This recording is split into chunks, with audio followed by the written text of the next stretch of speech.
Hello, hello, hello. We have another very exciting episode today. I am joined by an incredible woman, Megan Gibson, who is actually joining me from across the world in Australia, which is really exciting. And we are going to talk on something that we haven't touched on the podcast yet, which is overcoming perfectionism and being a people pleaser. And Megan has had an incredible journey. She's going to share with us a lot about her life and how she's overcome perfectionism, people pleasing, how she helps her clients do this. And she's going to help give us a new perspective. So, Megan, thank you for joining me. Thanks for having me, Jay. I'm excited I'm excited to dig into this topic. I think that it's one that a lot of women find themselves up against. So, yeah. 100%. I know that I have in my past. I know that I probably still struggle with perfectionism in a lot of things I deliver on a daily basis. So this is going to be awesome. So before we dive into this, Megs, why don't you give us a little bit of information on you? Tell us a little bit about your journey and why you're so passionate about this. Yeah, well, I mean, I started this habit or way of being a very long time ago. I kind of grew up as somebody who loved to see people happy, like see the adults happy around me. And that's kind of, get into my story a little bit more in a minute. But what I found is that as I started my own personal development journey and really started discovering a lot more about myself over the last sort of 5 or 6 years, I really uncovered why I did that. And not only that, the impact that it had on my life. So I'm now a identity and alignment coach. They go hand in hand. I feel like we really need to uncover our true identity so that we can become aligned in life and in the things that we want to achieve. So they go hand in hand for me. And the reason I'm so passionate about it is because I've overcome what we're going to talk about. I've overcome people pleasing. I'm still overcoming perfectionism, but I know why I do it, which is a big part of overcoming it. And I want to help other women to be freed to be who they are. So my business is called Freed to Be You. I have a podcast like you called Freed to Be You. And I talk a lot about giving people permission to just be who they are. But the first step is figuring out who that is. Because most of us walk around being someone we think we should be, or we want other people, to show us who we should be. And we can end up, as I did later in life, well, we've got this beautiful filter on here, so I don't look my age, but I'm like 45. And when I turned 40, I just felt, I just felt like, I talk about this a lot. I just really felt like I should be further along. I should be happier. I should be a lot more things than I was. And I'd strived my whole life to be those things. So to reach that point and feel like I hadn't even made a dent in what I wanted to achieve was a really, really big shock for me. And I know that I speak to a lot of women my work that feel the same way. It just seems to be this time of life where we feel like we should be all the things that we're not, or more of the things we thought we would be. And we can really go into a bit of a spiral. And for me, that was when I really started trying to answer the question, like, well, if I'm not this, then who am I? And that journey of going within and discovering that is what led me to do the work I do today, because it literally was the beginning of a breakdown. But then through that breakdown was the transformation that now sees me in the life where I love every aspect of my life. I have an amazing man in my life who loves who I am. There's no pretending anywhere. And it's that pretending that you're not even aware of it, you're doing it, but it's that pretending that leads to that exhaustion. Like it leads to an exhausting wake up call, Absolutely. That touches on so many things. And this really starts to give us a little bit more of an understanding of you. And I'm really grateful that you're here to talk about this because it really resonates. And as well with the type of work that I do with my clients, where you don't, you wish you were or thought you would be somewhere else than you are in the moment you're in, right? And so, I mean, I'm 38 and, all of my friends now are hitting 40. We're going on a trip in a couple of weeks. And, some of them are even reflecting on where they're at. And it's interesting because we can accomplish so much in our lives, especially, I mean, I'm fortunate to be surrounded by a lot of strong women. My friends have incredible positions in their companies. Yet you can have as much as you want on paper. You can have all these things, but still not be happy. So Yep. let's dive a little deeper into what did perfectionism and people pleasing, like, let's talk about how those tied together for you and what did that really mean for you and how did you start to overcome that? You mentioned really starting to have to identify with who you are. I know that's at the core. So maybe you can talk a little bit more on that. Yeah, I can. So I started to say before that I really did uncover where that way of being originated, because we obviously, as children, we're free, we're free to be who we are. We're just living life and going about our day. And for me, like I really was a child who liked to see the adults around me happy. There was a lot of, my mum was not always in a good place. There was definitely some things that she went through when I was really young.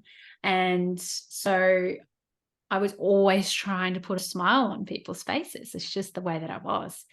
So the ultimate good girl, which flowed into how I showed up at school and how I showed up in other areas of my life as I got older. But that way of being was really, it was tied to that feeling I had as a child that the people around me weren't happy and that I could make a difference in that I could do something about that.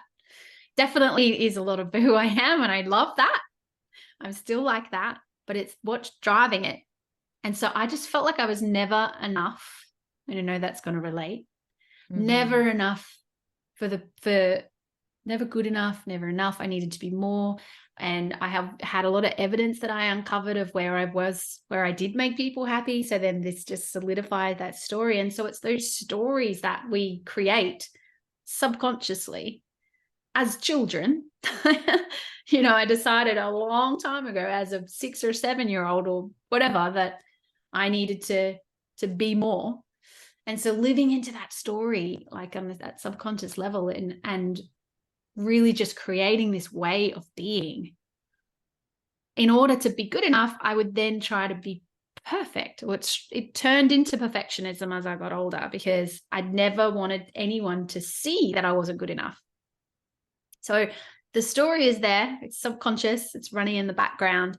And then the way of being and the behavior that sort of keeps that in place, this creates like an external kind of picture that people see, but inside it's not that.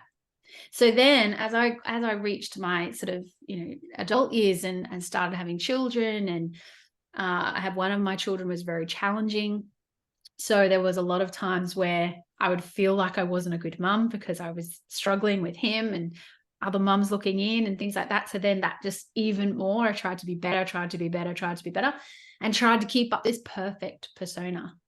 And that layer of, that container that I was living inside of, that container of perfectionism, and what that looks like, to give you an idea, just to segue a bit there. It looks like me, like my kids, when they had a birthday party, I was all in. Like I would have, if Pinterest was around back then, I would have been like, people wanted to come to your party. Moms were like, how are you doing this? How is this this cute? You're like me. The cake, the whole, whole thing. And that's fine if that's driving it is healthy. But for me, it wasn't. I really just wanted to make sure everything was just amazing and perfect all the time. And so that's how it turned into, that perfectionism really, really affected my relationships. Even how I showed up as a mum as well,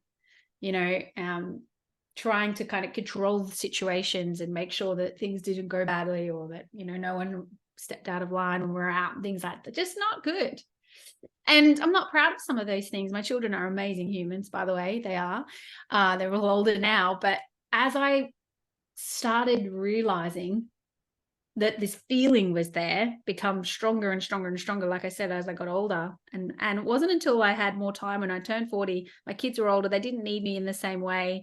I had a lot more time to kind of focus on myself, I guess. That's kind of when that starts to happen. You start to look up from the busyness, right? And that's when I was like, oh my gosh, like I'm going to get found out. I just constantly felt like I was going to get found out. And so that got really exhausting, really, really fast. It kind of snowballed, right? To the point where I was like, you know what? I don't even, if I'm not that, then who am I? And I really had to go really deep to answer that question. And there's a whole process, obviously, that I went through to do that. And now I have my own kind of way that I work with my clients to really go back and find those originating stories and really uncover, like, why is that? What's driving the behavior? What's driving this way that you show up, that you're exhausted by, but you also know that it's not you. Mm-hmm. That's so powerful. I have only heard kind of it looked at as being found out once before this. And it was listening to something in the last couple months. And that really, I just wrote it down and circled it on my page because it's so true. And I think, you know, for anyone in life, in any aspect of life, and for me personally, and building my business and the way that it started and the ways that I've evolved in my business and who I've become and evolved into, every single time I was so afraid and I was trying to put on such a perfect persona that all my shit was perfect and I knew exactly what was going on, and I was so afraid of being found out. And that's probably really going to resonate with a lot of listeners here. If, you know, you might have paused for a moment and been like, yeah, I am afraid of getting found out. I'm afraid that people are going to start to see that there's cracks, that things aren't as easy as I'm making it seem. Yeah. And the thing is, it's okay. Like, it's actually okay knowing that no one is perfect. And sometimes I have to remind myself quite often when, you know, social media, like, look at what we have these days. Look at how we grew up. Like, I grew up playing outside. You know, I didn't grow up with all of the things that everyone has in front of them right now. But even myself now, as I'm looking at, you know, perusing through social media, seeing what everyone's doing, see what all my other coaching friends are doing, you know, I'm excited for their success. But I also see, and people show on social media a lot of the times the good, the highlight reel. you know, we show all the good. And even for, you know, a relationship ends and people are like, what the heck? What happened? You guys look so happy. And it's like, well, yeah, you think I'm going to show you the shitty times? Like, no, you know? So I think that's really interesting. So when you were kind of, afraid of being found out and you started to allude to, you know, some of the process that you were going through, maybe you can share with us just a little bit on, okay, so if someone's listening right now, this is really resonating. They are putting on a front. They have kind of lost some connection with themselves because they're trying to be, and you worded it great, you know, you're trying to be either what you think people want you to be or what, you know, you think you want to be. How does one start that path towards reconnecting with themselves, towards, it is like rewriting a story pretty much on who you want to be, but let's talk about your process. Yeah, I can talk about that. So I call it like it's a rediscovery. So what we tend to do, and you touched on the social media there, is, and we're all guilty of it, is that we look at what everyone else is doing and we look at what we look outwards to see what we like and try and figure out the answers to the questions. And I'm not going to sit here and say that I never do that. We all do that, because there's a healthy way to do that, and then there's an unhealthy way to do that. If you're trying to answer the question of who am I, the last place you want to look is external. We want to go inward. So I have like a very strong vision of people being brave enough and having the courage to access that wisdom, like to really take personal responsibility for accessing that wisdom, because I know that it gives you the freedom to then be those things and express those things out into the world and reach your full potential and rewrite your story. So I believe that we need to go within. And so one of the first things that I really do with my clients is help them to unpack all the shit. You use the word shit, so I'm going to say shit. Yeah, all the shit in the backpack, right? Like we just put all the shit in there and maybe just hoard all this crap from our past, or we hide it, right? Mm-hmm. In areas of, if you think of it as like actual crap, like tangible stuff, we just hide it. It's like out of sight, out of mind. Or if I don't think about it, it doesn't happen. Do you know what I mean? And so we need to unpack those things, because we are the sum of our experiences, the sum of our choices, and our relationships as well. So I believe that all those things, and our culture, there's a whole bunch of things. But if we really just look at it for what it is, like our life is the way it is because of the things that have happened, because of the people that we've been in contact with. And so there's a lot of value there as well. And what I find is that when we unpack those things that we may not really want to look at or we've forgotten about, the negative things, there tends to be a lot of value down there. And so what we do is we reframe those things. So it's about reframing. It's like you can't change the past, can't change what happened, can't change the choice you made, but we can reframe it in a way where you see the value and you can carry that with you forward and actually do something with it. Take the wisdom, like rescue the past, rescue the wisdom from the past. So that's the first step, because otherwise you're just going to put, like, what is that saying? You can't put icing on a shit pie. It's still a shit pie. Like, do you know what I mean? Like, you put as much pretty icing on it as you want. It's still, there's still shit in there. So we need to get that out. We need to clear it out. So it's a declutter and a reframe. And so that we're not going to put everything back in the bag either. We're going to unpack it all. We're only going to put the things in that have value to you moving forward and that are meaningful to you. That bag becomes a lot lighter and a lot easier to carry. And that frees you up, right? And then all you have now to move forward with are the things that actually matter to you. And you know who you are, you know what's important to you and why it's important to you. And we talk a lot about, like, business, you know, like, what's your why? Like, why are you doing this? Well, why are you who you are? Like, that is equally as important to answer. So we figure out why, you know, for me, like, one of my really, really big values is self-expression. And not in the way that you think, not in like a big, loud like, you know, you think expression, we think big and like, no, just genuine, authentic expression. Self-expression is a big value of mine. Now, I know why that is, because for a really, really long time, and there's evidence of it all through my past that I have unpacked, where I didn't express myself and I wasn't being me for all the things we've talked about so far. Mm-hmm.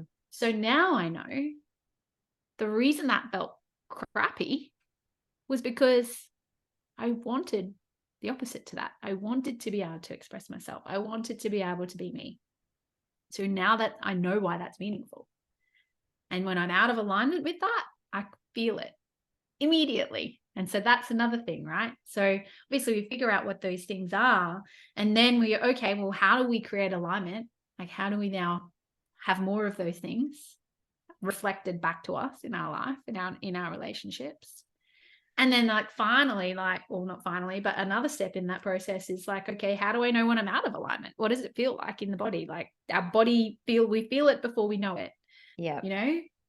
So there's a lot that kind of goes into that alignment piece. And then obviously we want to actually do something with this. I mean, my decision is to help others with this because I know how much impact it's had on my life. and I can talk. I like to talk. I like to share. Like, wisdom's another big value of mine.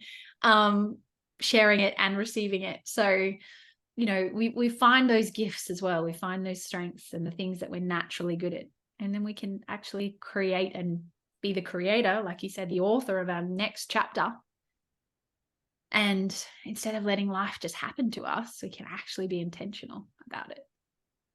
There's so much good in what you just said. So many good little pieces. I really like the term you said, rescue the wisdom, and from situations that happen in our past. And this is something as well that I've spoken about in my podcast, Creating New Truths. I've many times spoken about it. I launched an episode recently. Well, this will be airing in a little bit, but launched an episode with a client of mine who, you know, changed some of her beliefs. Can you chat a little bit on your perspective of when someone, and explain maybe to everyone listening? So, you know, us as coaches, we have a pretty deep understanding of this, you know, and something's happened in our past and we can reflect back. I love the rescue, the wisdom. You can find the good in a way, right? And this can be really challenging when someone right now, you know, is looking around them.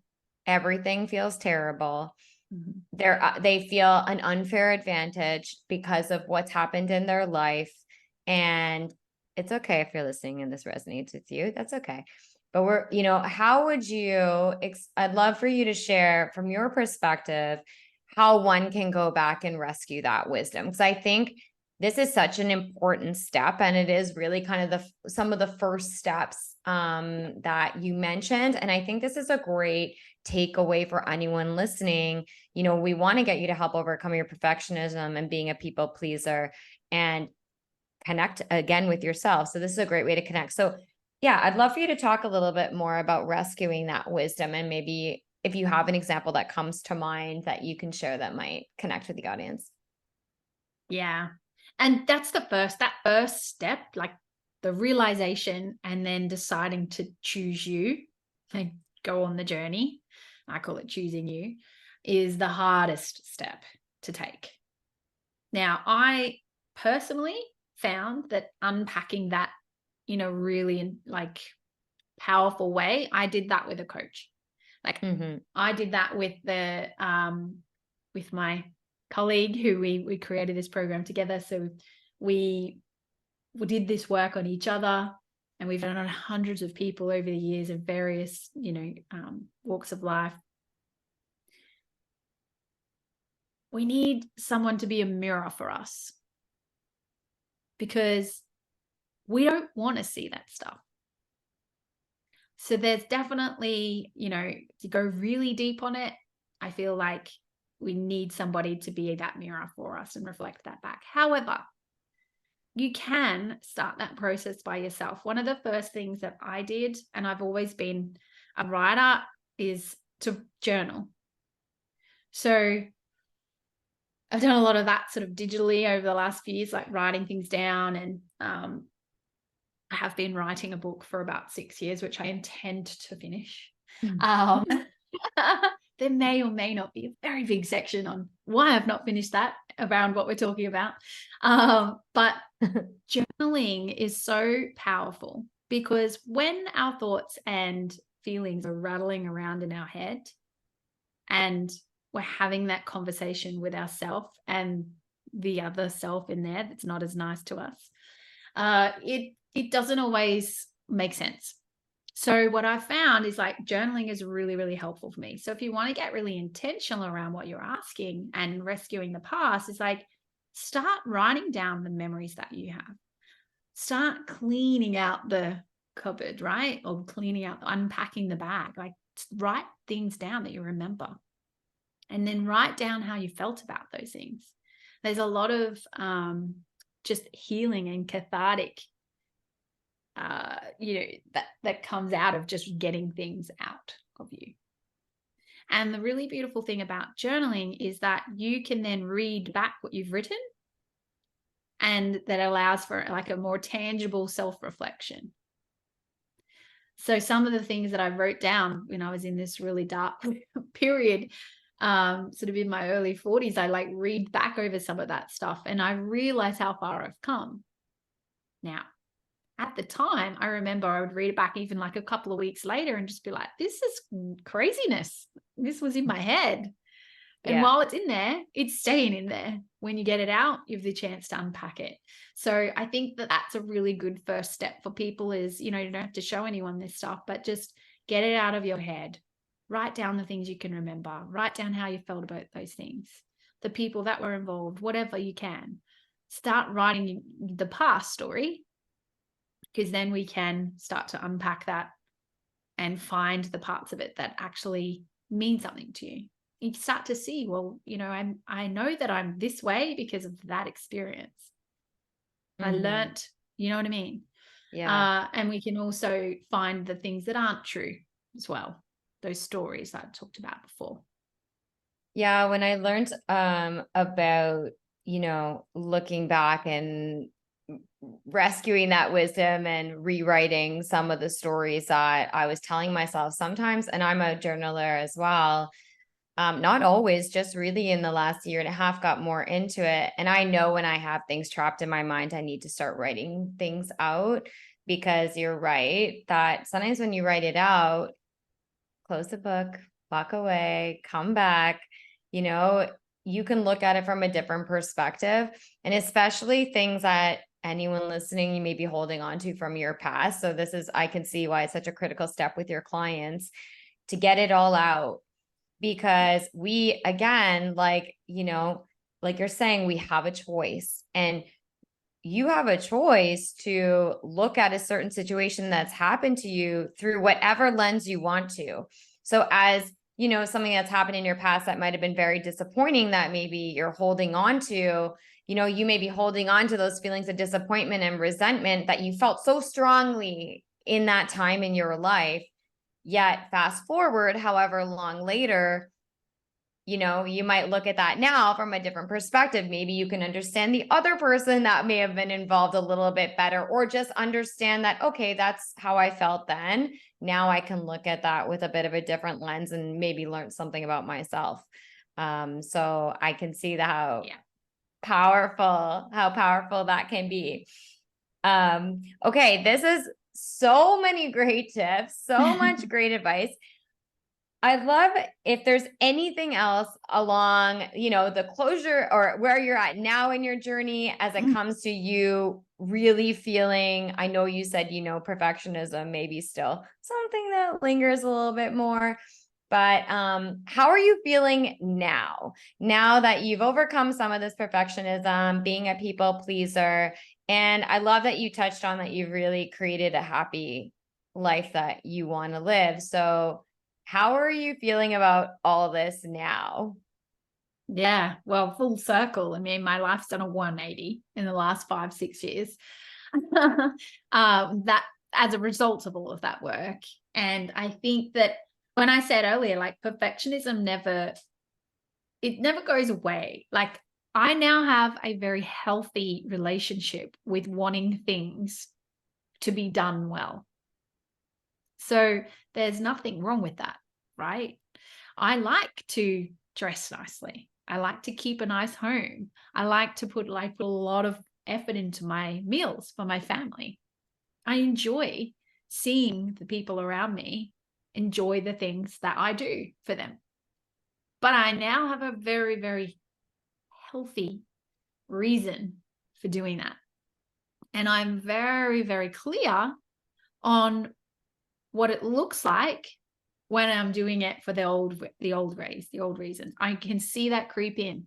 And so one of the things that makes a really big difference is keep understanding those values, like we talked about before, the things that are meaningful, but then keeping them front of mind. I actually have them on my desk just over there. Like I have my values and my why and all of that stuff really front of mind, because when the chaos ensues, because it doesn't matter how great your life is, my life is great, but it's been a challenging couple of weeks for me personally. Life happens, but I no longer navigate that chaos with no compass. Like my internal compass are my values, the things I'm striving for, the reasons I want those things, the things that are most important to me are the things that I keep the main things. And so when I get off course, I can use that internal compass to get back in alignment. And so now things don't seem as hard. Do you know what I mean? Yep. So in the same Completely. way, when perfectionism creeps in an unhealthy way, I know, and I go straight back to those values and be like, okay, that's what's going on here. And usually it will involve someone else. Like we learn so much about ourselves from our relationships with others or relating to others. And sometimes it's a conversation. Sometimes it's a bit of self-reflection, and a bit of forgiveness, either for someone else or for myself, and I'm back on track. And so I feel like it's so amazing to have that tool set, that skill set, but also to be able to pass that on. And there's a big part of, why I'm chatting with you and why I show up the way that I do as well, because I just feel like, giving yourself permission to choose you over being, a pleaser or being perfect when it matters is the key. That's the key to everything. Just feeling free to be able to do that. So yeah, that's what it looks like for me now. I mean, I could go into more details, but man, I am super blessed. I live in a beautiful place. Like I said, I have an amazing relationship, and I get to do this work. And I think that's the most important thing, is I get to do this. I get to, and I love that. I love that I have that power to choose, the freedom to choose.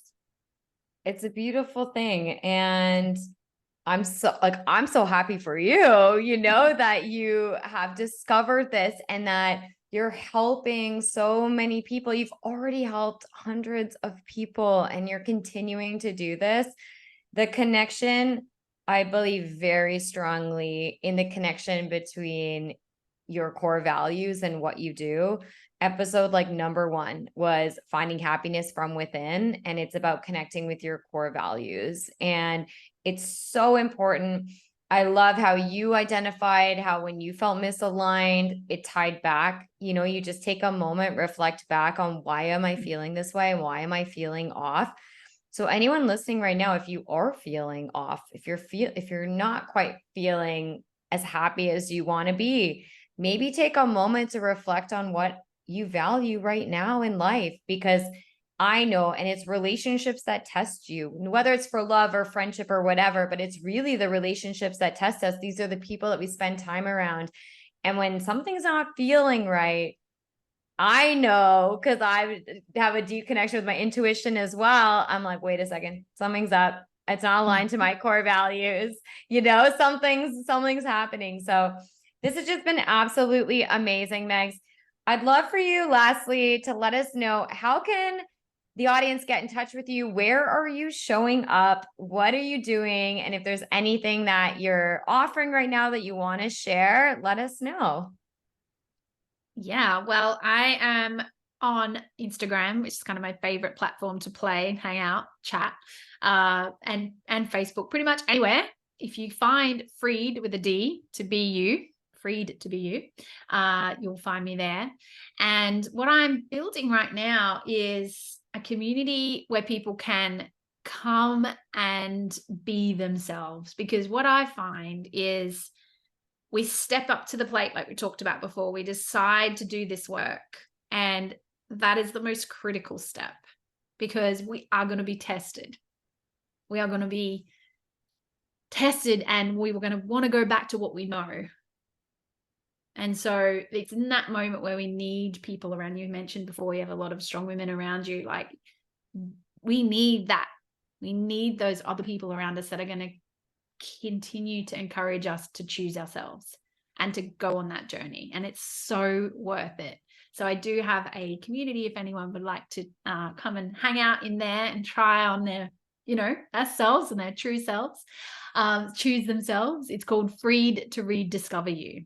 So it's all about that rediscovery process. And it's a Facebook group. So I can give you a link to that if you like. But yeah, other than that, my friend, I am just So blessed to be here and have this conversation and share with your amazing audience. And I believe that there's so much, we all need to take up more space in the world, like, especially as women. Absolutely. Like, it's time to take up more space. It's time to claim your own true space. So I just blessed to share this one with you.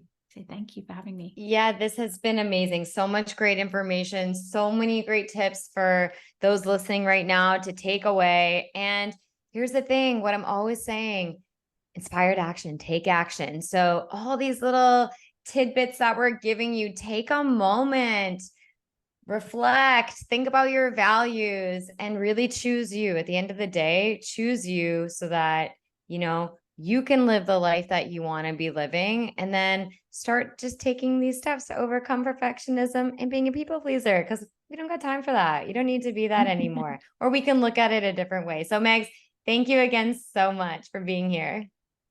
Thanks, Jane.